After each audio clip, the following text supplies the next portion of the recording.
ند نازل نہیں کی، اور اس کو بھی کہ اللہ کے بارے میں ایسی باتیں کہو جن کا تمہیں کچھ علم نہیں، اور ہر ایک امت کے لیے موت کا ایک وقت مقرر ہے، جب وہ آ جاتا ہے تو نہ تو ایک گھڑی دیر کر سکتے ہیں اور نہ جلدی ہی کر سکتے ہیں۔ اے بنی آدم، ہم تم کو یہ نصیحت ہمیشہ کرتے رہے ہیں کہ جب ہمارے پیغمبر تمہارے پاس آیا کریں اور ہماری آیتیں تم کو سنایا کریں تو ان پر ایمان لایا کرو، کہ اب جو شخص ان پر ایمان لا کر اللہ سے ڈرتا رہے گا اور اپنی حالت درست رکھے گا تو ایسے لوگوں کو نہ کچھ خوف ہوگا اور نہ وہ غمناک ہوں گے، اور جنہوں نے ہماری آیتوں کو جھٹلایا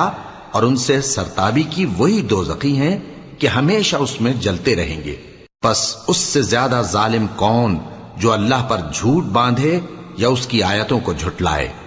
ان کو ان کے نصیب کا لکھا ملتا ہی رہے گا، یہاں تک کہ جب ان کے پاس ہمارے بھیجے ہوئے فرشتے جان نکالنے آئیں گے